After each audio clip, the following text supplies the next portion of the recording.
today I have an amazing guest on the podcast, a fellow podcaster herself. She is also an interior designer, an NLP coach, a motivational speaker, and a Goodwill ambassador for women and children, no less.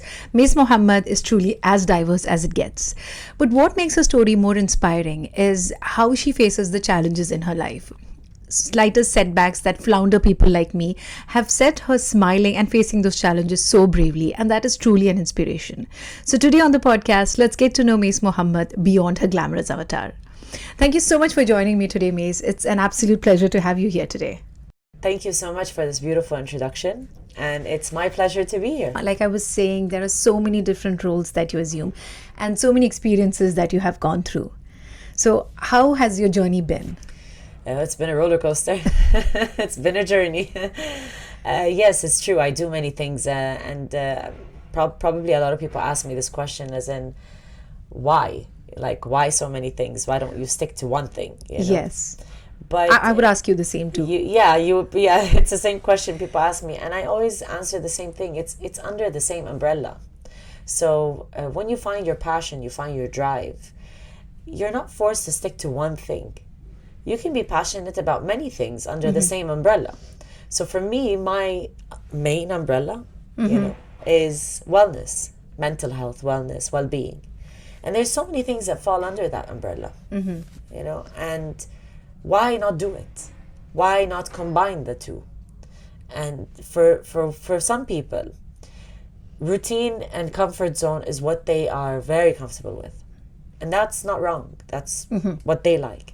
And for others, routine can kill them. I'm on that side. I'm on the side that if I do the same thing every day, I would be killing myself. So hence the reason I do a bunch of things. Yeah. But they're all related somehow. Yeah. So, but you started out with your own interior design firm, right? True. Yes. Yes. And now, do you still do that? No. You moved on. I studied interior architecture in university. Okay. And I graduated with a crisis. So crisis? Financial crisis. Okay. Yeah. So not many people are investing in that sector, probably. No. It was not only investing. It was no jobs, no nothing. So I took a leap of faith, and I decided, you know what? If I open a company today, I doubt my competition is going to be much of a competition because of the crisis. Yeah. I was right. I did really well, but I hated waking up every morning. I'll tell you that. Okay. That is when I learned one of the most valuable lessons in life, which is the most famous one, and it's known already. Money does not buy happiness. Yeah. I made money, and it was just like, I'm not happy. You were empty. I was frustrated, angry, didn't enjoy going to my own office, even though I'm my own boss. It wasn't. That's when I took a decision after 2 years of the company being open. I said, open and successful at that. Yeah. I decided, no, we're closing it down. And I wanted to find out my true passion. So growing up, like you were saying, we all have a certain, an idea, okay, this is what we want to be, a certain, a target set for us, right? So probably that is how you said, okay, interior designing, and you did that even in uni. So when you decided that is not what you want to do, like, did you again go through the whole grind? Trying to understand what is it that you're looking for? Yes, I mean, I always knew, I asked myself at the time, what is it that makes me happy? What is it that while I'm doing it gives me butterflies in my stomach? And I've always emceed and presented as a child. And I know that when I'm on stage, I'm happy. Yeah. So I said, you know what, let me focus on that a little bit. Okay. Let me go into a couple of studios, see.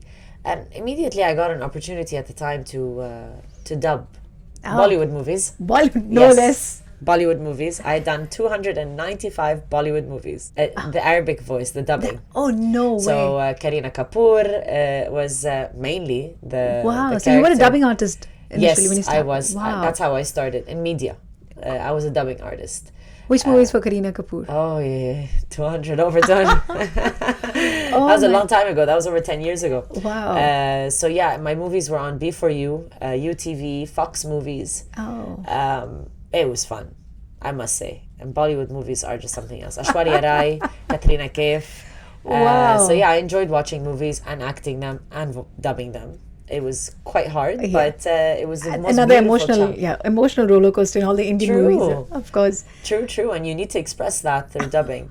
But it was, I think, one of the best schools Yeah. for me in terms of understanding my voice. So I never really had that voice, you know, a voiceover artist or a dubbing artist. But in this journey of 2 years, or probably a year and a half, I really did have a lot of coaching when it came to levels of my voice, breathing and speaking from where, and it really taught me a lot. And I think that's what opened the door for me to shift to radio, and then my career kept going uphill from there. Yeah. You know, when it came to media. Yeah, so it just started rolling because when you're doing a Bollywood movie, no less, the kind of modulation, the emotions and everything that needs to go into it, I think you can, you're pretty much set for anything else. Oh yeah, I must say. Yeah. This But is then, like, to know that you've flipped, switched careers like that, I think in not to say olden days, but before, like during our parents' times, they became synonymous with what they were doing, right? They became their career, they used to be known by what they do. yeah, And also, but I think now it's more easier for people to explore and experiment like you, from like you took a leap of faith, from staying in the background, like doing something like interiors, to getting into media, to finally, putting yourself out there. I think it is quite easier now. Yeah. Do you think your NLP or did it help you? Oh yes, for sure. Because when I went into media, especially that I told you, it was something that I get butterflies when I'm on stage. I get butterflies when when there's a microphone. Yes. Good butterflies, yeah. So 2 years down the line, I was doing really good at the radio, and my name started becoming quite known.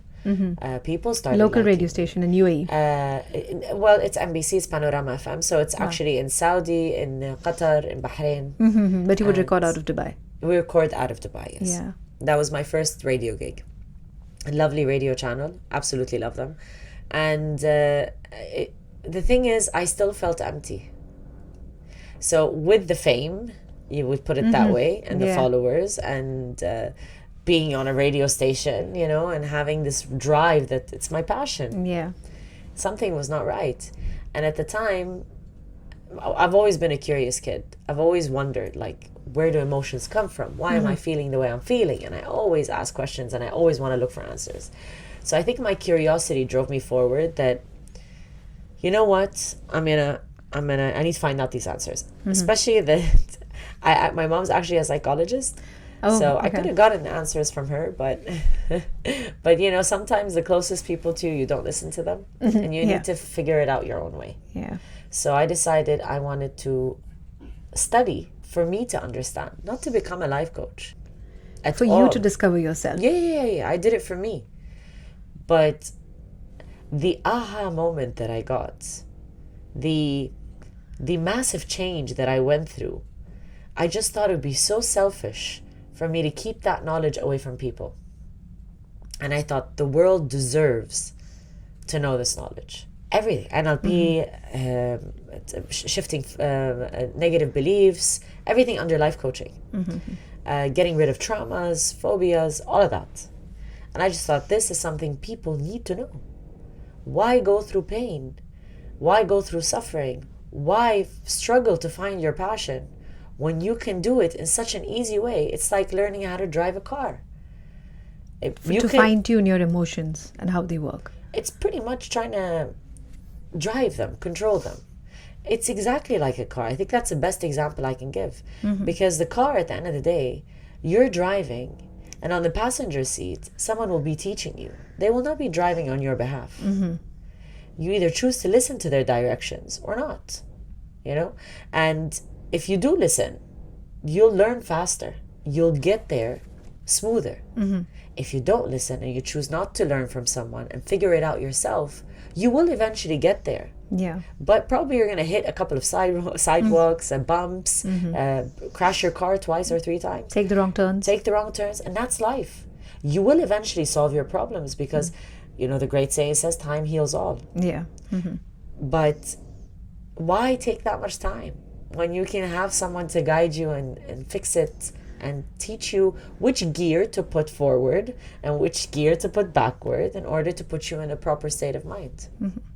So that is a learning you take from this. Of course.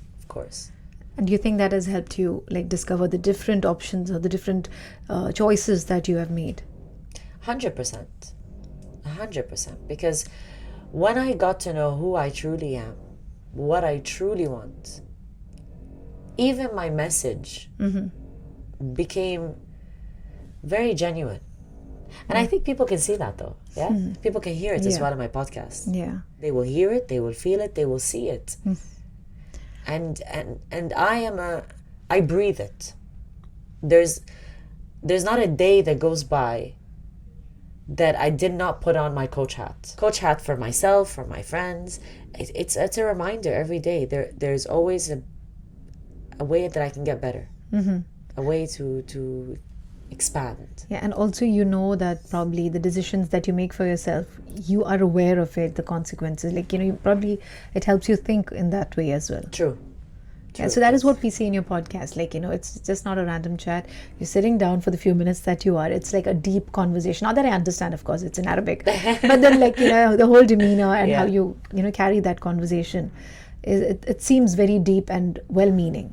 Yes, it is. It's, like you said it very nicely. It's a deep chat. Yeah. So do you so after having done your radio gig, where did it take you next? TV. Even though my Instagram content was only in purely life coaching. So I really wanted to have that content that was on Instagram on TV. It was something that I've always dreamed of. And I said, one day and someday, someone will be convinced. Nobody was convinced at the time. They said, it's not entertainment. It will not sell. People will not watch. And I think as the years went by, and I never gave up, I kept trying and I kept trying. Let's put it exact. I tried for 10 years. Oh my God. Yeah. So you took this coaching early on in your life? Oh, yeah. Okay. Wow.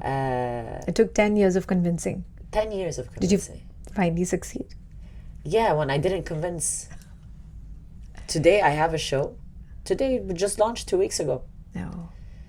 2 weeks ago, when the show got approached to me, I smiled because it got approached to me.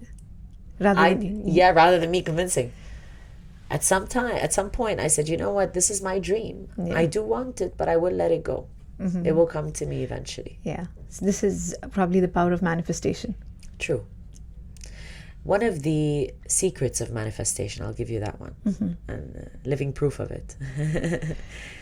When you are attached to the thing you want to manifest, you will not manifest it. Because the attachment you have towards it, and that I need it, I want it so badly, will not bring it to you. However, if you genuinely want to manifest something, putting it out in the universe, or putting it out to the gods, or whichever religion they abide by, saying, I would love to have that. With or without it, I'm fine. With or without it, okay, it's not gonna change my life. I would love to have it. If it's there, great. So you build some sort of a connection with the thing that you like, and you send it out to the universe. Eventually it will come back to you. It will come to you. It will attract you. Like the correct magnet. As opposed to, I need that, I want that, I need that, I want that. That doesn't work. No, doesn't. Because notice when we say, I need it, I want it, there's negative vibes to it. Desperation vibes. There you go. Desperation is not a positive thing. So how do you want to manifest when your frequency is negative? You want to manifest, you need to have a positive frequency. And to have a positive frequency, you need to learn to let go. Wow, that's deep. Yeah. To have a positive frequency, you need to let go. You need to let go. You need to learn to let go. Wow. Because when it doesn't matter to you, you're indifferent about it, you're at peace. Yeah. That's the best way I can put it. Become it. Visualize posters on the wall. Put your mood board. Do what you want to do. Look at it, smile, let it go.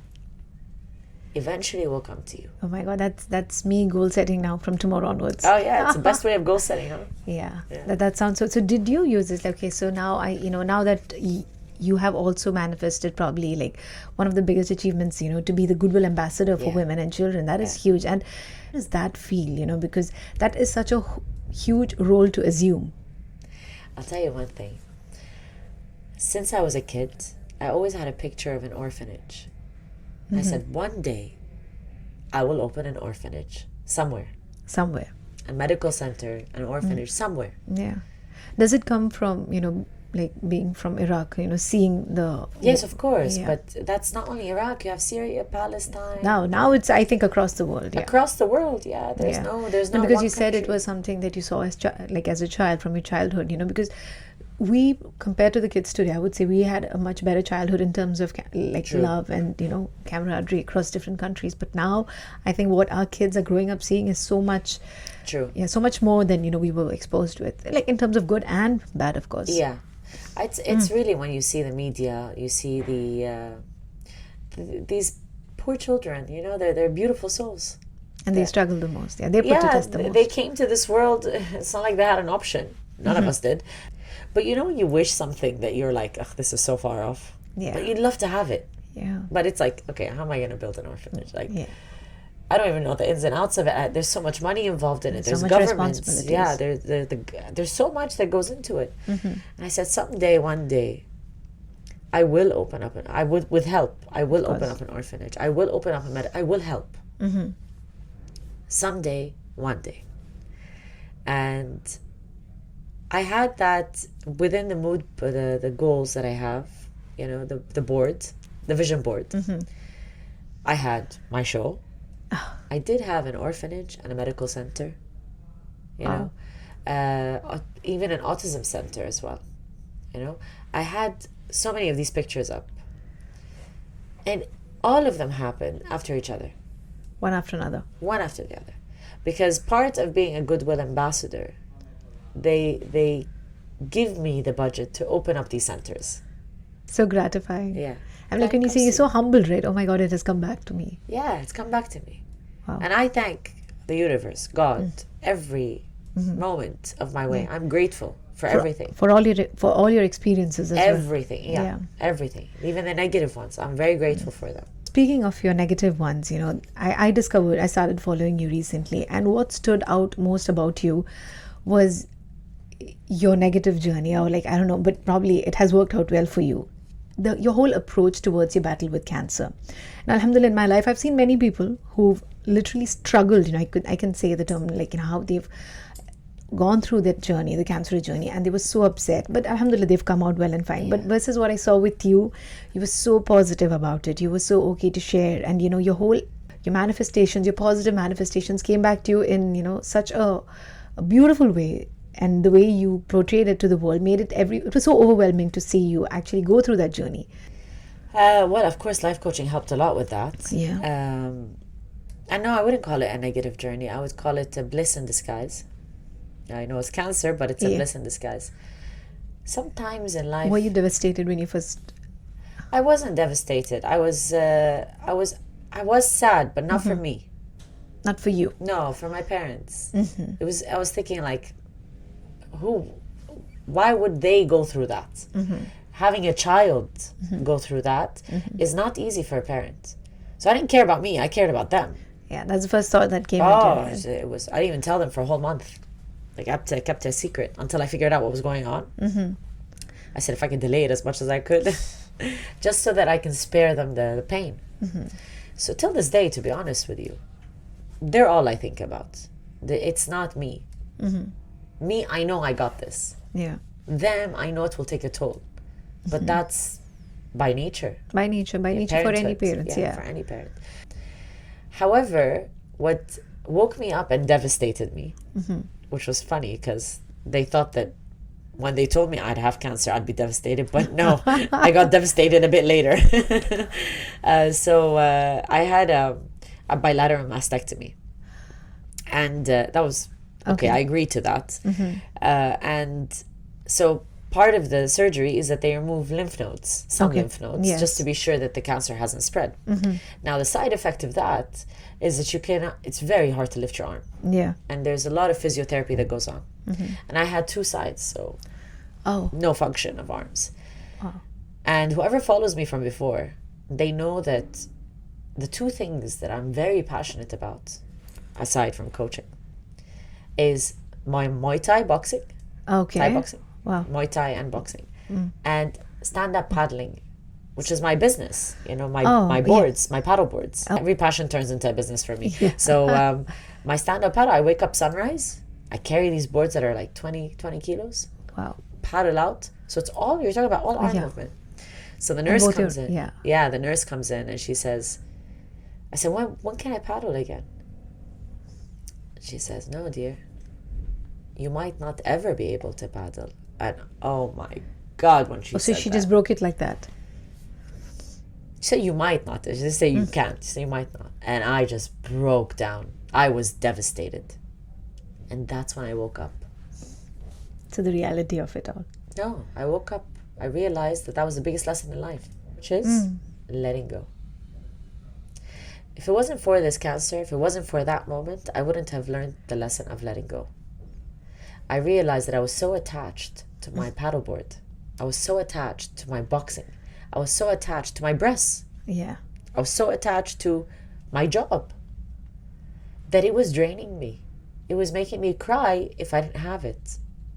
Yeah. When I learned to let go, as in I will get there Yeah. eventually, but I'm fine with or without it, Yeah. I was at peace.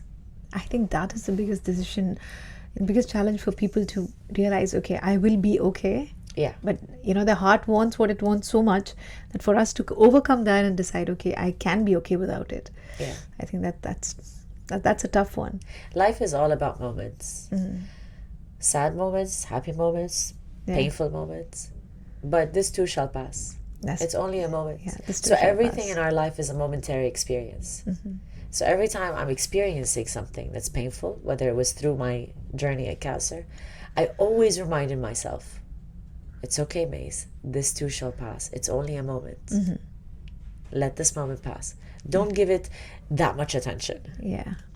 More attention than it deserves. Yeah. You know, when I was young, I was reading this book, Gone with the Wind. And in that, Yeah. there was this one statement, you know, I'll think about it tomorrow. You Yeah. know, yeah. Whenever like anything happened, and then she's like, I'll think about it tomorrow. It was such a strong statement at that age. And I used to think, yeah, I think that could work because you don't want to stress about everything, you know. True. It gives you more time to actually analyze the situation. True. Yeah. True. Everything, yeah, everything shall pass, right? This too shall pass. Everything eventually. We're Yeah. all gonna pass.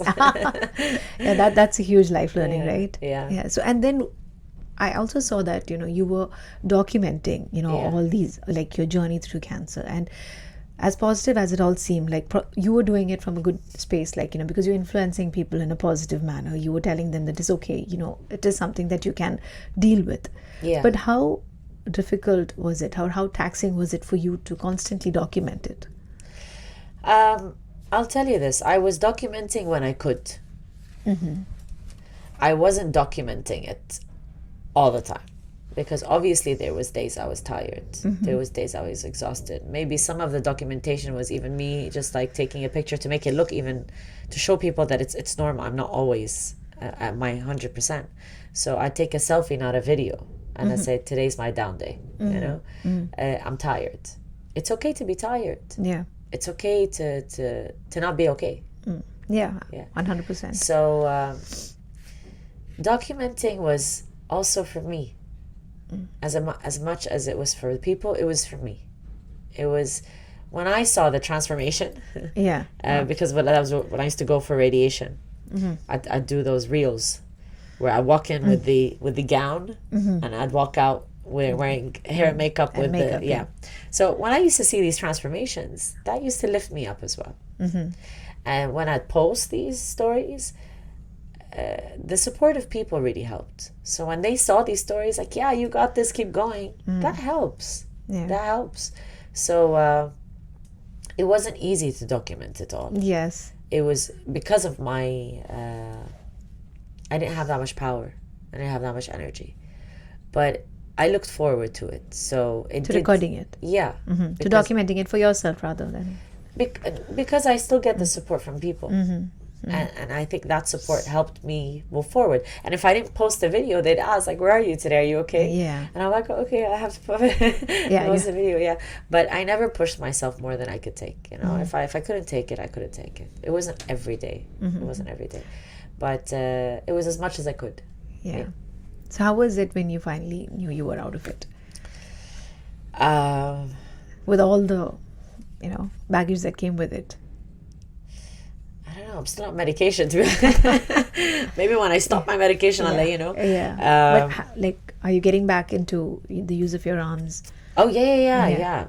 Of course. Yeah. So, no, this is definite because it was that moment where I got devastated. Then I woke up. Then I realized, like, what am I crying about?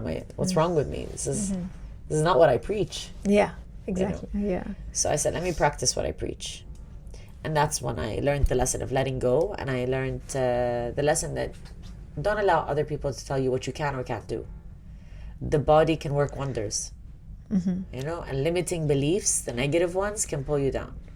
So I decided not to believe that and believe what I chose to believe. And they said it will take a long time. In 2 months, I was on the board. Just in 2 months flat. 2 months. I was really pushing myself in physiotherapy and my mindset. Yeah, it is how you, a lot of it is how you train your mind to what you want. Yeah. But you know what? I learned that if you go in with a smile, it's just contagious. Everybody around you just smiles, and it makes everything easier. It makes everything easier. It makes everyone around you also to know that it's okay. It's okay. And I think, and also the support of people around you. Yeah. Yeah. I'm blessed with that. I'm blessed with the support of people around me. And I think it's very important for people that are listening right now that support is 50% at least of the healing process. And the other 50% is the mindset. I mean, they tell you 80% is the mindset, but from the 80, there's a lot that comes in from the support of people. Yeah. And I think it's very important. And at the end of the day, breast cancer today, if you detect it early, which should be the case. Yeah. So that's why I dedicate my social media at all times to remind the females out there and the males as well. Get checked. When I checked, I didn't have a lump. I didn't have any signs that said I had cancer. Okay. I was a healthy person living the bestest of life. Yeah, and young. But I was getting checked because that's what you're supposed to do. So it was not the self-checkup? No. Oh. Even the self-checkup at the clinic at the hospital, when she checked me physically, she didn't find anything. Oh, so that is, the one basis that I'm relying on. Okay. No, you shouldn't rely on that. Yeah. Rely on an ultrasound. Yeah. No, because they tell you to go for the ultrasounds after the age of 40. No, that's mammogram. Mammogram, yeah. Yeah, so just to clarify, man, because I obviously had to learn a lot about this. Everything below 40 is mammogram is not recommended for one reason, because the density of the breast is very dense. Okay. And the mammogram will not be able to give you the right imaging. Okay. And at the end of the day, it's if you're looking, or if the doctor is looking for a tumor, they will not use a mammogram to look for it because that's not what it's made for. Okay. However, after 40, because of the estrogen levels going down, the density of the breast becomes less. Okay. So that is why mammogram. Mammogram is recommended after 40. Okay. Because it gives you a clear image. If you get a mammogram today below 40, it will be white. Okay. Because of the density. Yeah, it's very dense. Yeah. So they get an ultrasound. Ultrasounds are there anyway to see if there's tumors. Get an ultrasound. Request it from your radiologist, from your doctor. I'd like an ultrasound. Wow. Get it checked. Yeah, we just go with the self-checkups. It's not enough. Because it could be deep inside. You could miss it. As opposed to imaging, ultrasound is very important. So I really wish, of course, I'm not a doctor to say exactly how many ultrasounds you need, or of course each doctor will tell you something different. I personally would recommend, not as a doctor, but I'm personally recommending. As someone who's gone through it, of course. Once a year. Doctors might say if there's no history, and you've checked already, come every couple of years. Okay. I don't recommend that because I don't have family history. And my BRCA, which is a blood test you do, like Angelina Jolie did, is negative. Which means that I don't have the gene. I don't have the cancer gene. So it says a lot. Like, where'd it come from? Yeah, obviously nobody knows, but it's like, how are you so sure that if I just wait 3-4 years and not get a test, maybe it would have spread? Yeah. So documenting your journey throughout cancer, and and you said like it helped you, but then it was also taxing. To what extent do you think, as an influencer, as a popular influencer yourself as well, another thing that you do, to what extent do you think is it okay for influencers to share their lives? In terms of their sicknesses, or in terms of the sicknesses, in terms of their life in general, because a lot of people share like the everyday, their every movement. So because you are also a popular influencer, that is inevitable. Yeah, I don't share about my I'm popular on social media for not sharing. I mean, each to his own. If they choose, they want to share every moment of their life, and the only break they have is when they go to the toilet, and some of them even take videos in the toilet. Like, it's whatever. There is a viewership for that happy. as well. Huh? There is a viewership. Of course, yes, of course. There is viewership for the dumbest content you will see. But they watch it because, it switches off their mind, which is fine. I'm not saying it's good to switch off sometimes. I mean, listen, I wouldn't say anything, for me to talk personally about me, I don't share my every moment because I like to live them. Yeah. As opposed to scroll through them. Yeah. If I see something like a restaurant that I like, food that I like, that I think the people that are following my page would benefit from that restaurant. Yeah. They would go to it. They would experience what I'm experiencing. I will post it on my stories. Yeah. And again, like, my content on my feed is purely to help. There's a goal that I have. My goal is to share this knowledge with the world so that they don't need to suffer as much. Because obviously if I could remove all suffering, I would. But I can't. So this is a way that I'm giving back. And if tomorrow it shuts down, you know what? I did the best I could. Yeah. And it's not like you're dependent on it anyway. But I just feel like if I'm sitting in the car and I'm singing along to a song, the person that's following me, what are they benefiting from this? Unless I'm telling them this song is really positive, like it's gonna give you like positive vibes. Okay, but it's just something I ask myself. But again, I repeat, it doesn't mean that the women or the men that do that on social media are wrong. Yeah. It's whatever makes them happy. The day it doesn't, I suggest they change. So I guess each to his own. Yeah. Whatever like floats their boat. Yeah, whatever floats their boat. It's not my business at all. Yeah. So, but like you said, you documented it in many ways that it helped you as well, you know, to get the positive messages. And also, like, as someone who's seeing it after so long as well. I find so much inspiration to know that, okay, it can be dealt with that way as well. As hurtful and as upsetting as it could be at that point in time, to know that, okay, this is a good way to approach it. Yeah. Right? I think that's a message I would take away from your influencing content. Really? Thank you. It's true, because the thing is, if you... and that is the kind of content, alhamdulillah, which would have led you to be doing what you're doing today in terms of Goodwill. True. Ambassador. 100%. Listen, I mean, at the end of the day, it doesn't, whether it's cancer or whether breaking a leg or whether getting fired. It's actually an Indian guy, an Indian guru. He had a video, it says, very famous video, YouTube it. Just put why worry. Why worry? Yeah. Okay. Oh, he's funny. And he will teach you the lesson of life. And he says, if you have a problem, can you do something about it? If yes, do it. Then why worry? Okay. You have a solution. Okay. If you have a problem, can you do something about it? If the answer is no, you can't, there's no solution. Also, then why worry? A simple statement, it's simple statement, so but much it's meaning. So much meaning to it. Yeah. You can't do anything about it. Why are you worrying? Yeah. And I would listen to him, and this guy, every time I see the slide, it's like a 10-second video. 10-second that will change your life. And I say, and I'm in bed and I'm in pain and I'm in the hospital, and I go like, Mais, why worry? And I feel like these small things helped me smile and move forward. There's nothing I could do. I'm incapable of doing anything. I'm You have in to bed. go with it. You have to deal I with have it. to deal with it. Yeah. So why spend these moments in tears when I can spend them singing? Yeah. You know, I can't change my location. I'm going to be stuck in the hospital bed whether I like it or not. So for any person that's listening to this, if they're going through this journey or whatever journey, it doesn't have to be cancer. Cancer could be your environment.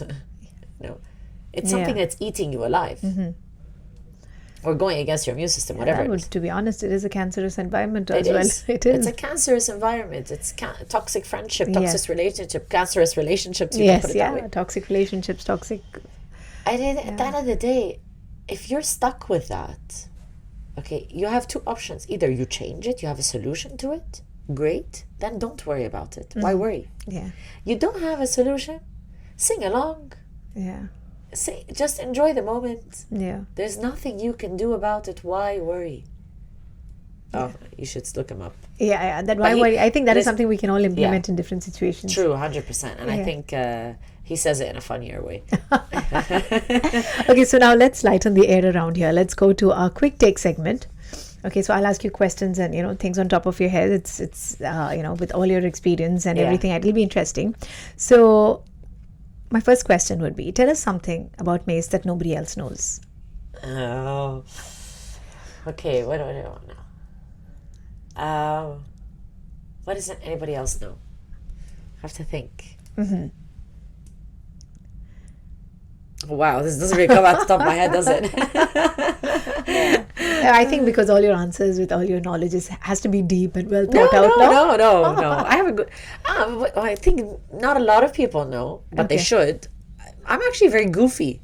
Okay. Okay. So I'm very goofy. I am not serious at all. you're not. I am not serious at all. With the very serious position that you've recently assumed. I know. I have very serious content, very serious positions. Yeah. However, I am not a serious person. I think it would work for the goofiest person you will meet. Okay. I am the clown of my friends. Wow. I am the loudest, not the calmest.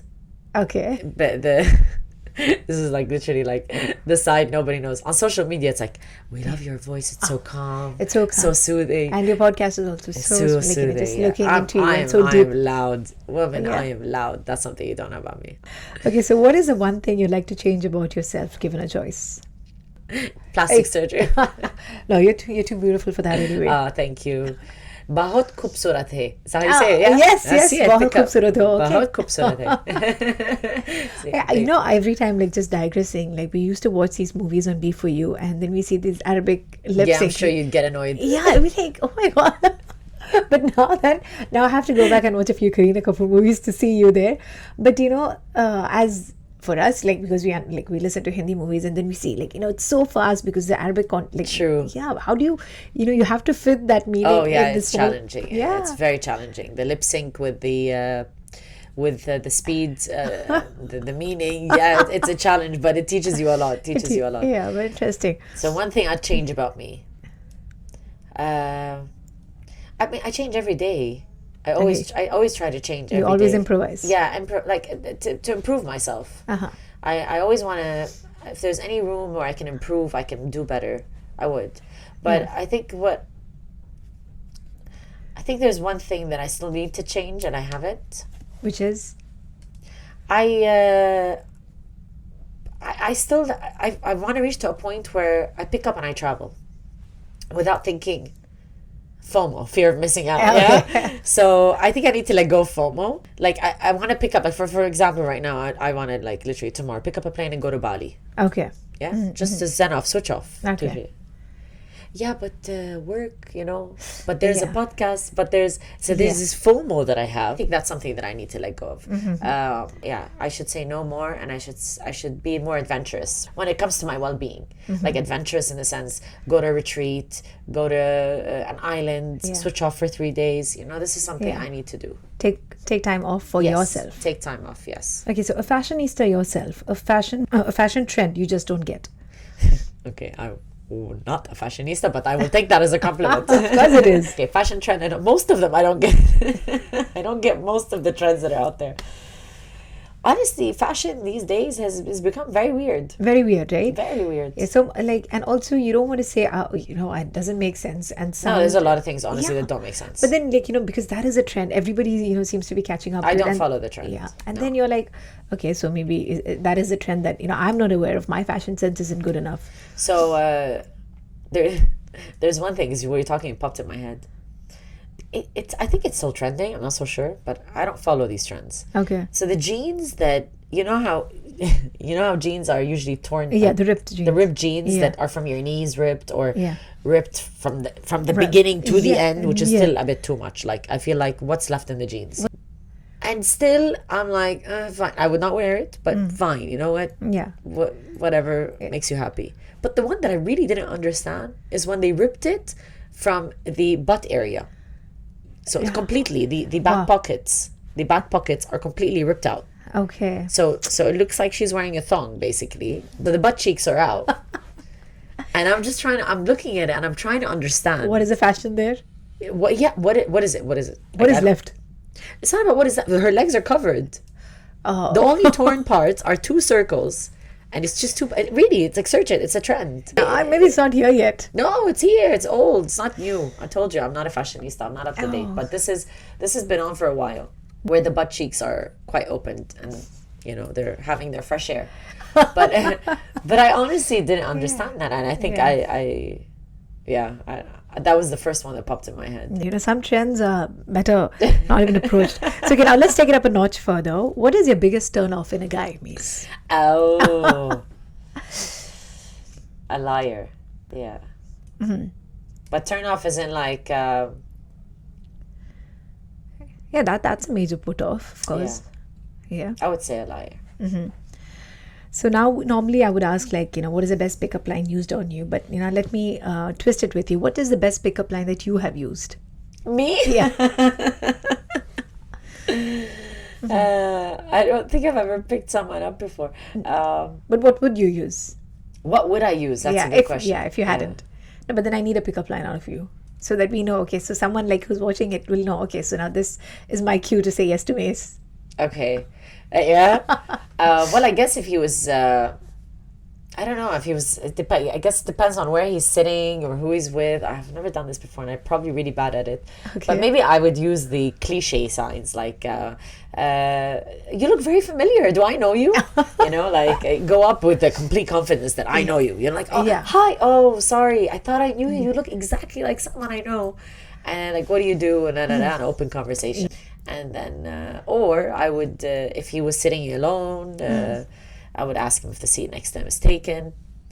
And if he says yes, or sorry, if he says no, then I'd be like, okay, can I, join? But that's like, see, I'm not good at this. But I think the one that you look familiar, I think that's the most comfortable one. Why? Because also it doesn't seem like I'm picking them up. Yeah. It's genuinely like I thought you were someone else, Yeah. but it's exactly a conversation starter. So I think I would go for that one. Okay. So what is your idea of a romantic date? Oh, do you have someone for me? Let's manifest it in a very positive, nonchalant way. For me, a romantic date is probably a setup by the beach. You see those Instagram setups that they do by the beach? Yes. I was just scrolling through them yesterday, Yeah. and you're also a beach person since you paddle a lot. Yeah. Yes. So I love the So beach. that would make sense.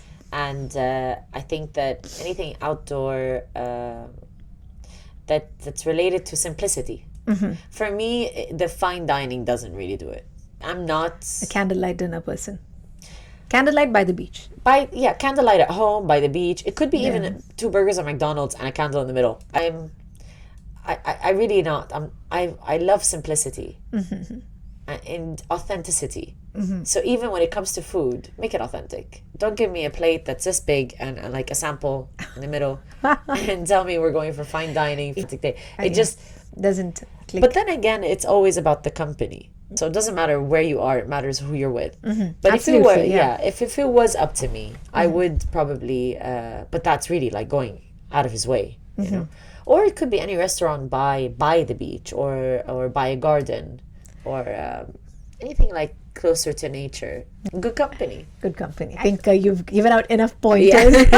That's not my cookie. Who do you have for me? So, okay, now this has got to be my favorite question. Your favorite Dubai Bling character?